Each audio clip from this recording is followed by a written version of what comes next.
Guys চলে এসেছি আজকে শোরুমে বাইক দেখতে, ঠিক আছে। তো এটা 160-এর, খুব একটা ভালো লাগে না। 160 সিসি ভাবছি বাইক নিলে একদম ভালো বড়, একদম সব থেকে বড় সিসি, একদম 450-500-র মধ্যে, কিন্তু সেরকম নেবো না, অত বাজেট নাই। এটা ভালো লাগলো দেখতে, 250 সিসি আছে, একদম দেখতে ধাসু লাগে, কালারটাও লুকটাও খুব সুন্দর। দেখছো লুকটা, ওয়াও, একদম মনে হচ্ছে আমাকে কিস দিবে সেরকম লাগে দেখতে। নে খা, আমি দিয়ে দিলাম একটা। ভাবছি শুক্রবারে এসে নিয়ে যাব। তো একে বুকিং করে রেখে গেলাম, 5,000 দিলাম, দিয়ে বুক করলাম।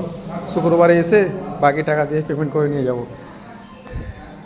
তো এখানে অনেক বাইক আছে, দেখতে সেরকম লাগলো না, আমার পছন্দ এখন এটাই হলো। কিন্তু কালারটা আমি এটা নিতে চাইছিলাম না, ভাবছিলাম ব্ল্যাক নেবো, কিন্তু রেডটাই সব বলছে না, রেডটাও ভালো, ভালো কালার।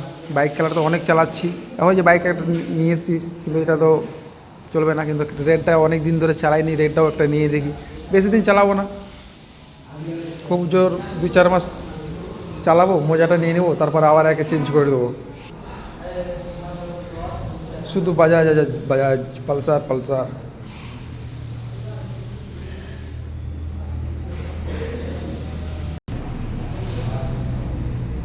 আর একটা গাড়ি আমাকে ভালো লাগলো, সেটা ওদিকে আছে, লাস্টে ওটাও দেখাচ্ছি আমি।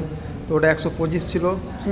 গাড়ির মানে লুকটা আমাকে ভালো লাগে, কালারটাও দেখতে ভালো লাগে, কিন্তু জাস্ট মানে 125 সিসি গাড়ি, তার জন্য ওটা আমি নেবো না। কেন 125 হট পিক আপ থাকে না, ওই জন্য ভালো লাগে না চালাতে। হট পিক আপ না হলে গাড়ি আজকাল চালিয়ে মজা নাই। এই গাড়িটাও দেখতে ভালো লাগে, সাদা কালার আছে।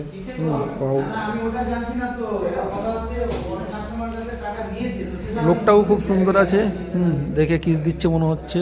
ওয়াও, ফাইনালি এই গাড়িটা আমাকে ভালো লাগছিল। লুকটা লুকটা দেখাচ্ছি, লুকটা দেখো, এটা হচ্ছে তার লুক, দেখতে খুব ভালো লাগছে আমাকে। তোমাদের কেমন লাগছে কমেন্ট করে জানাও।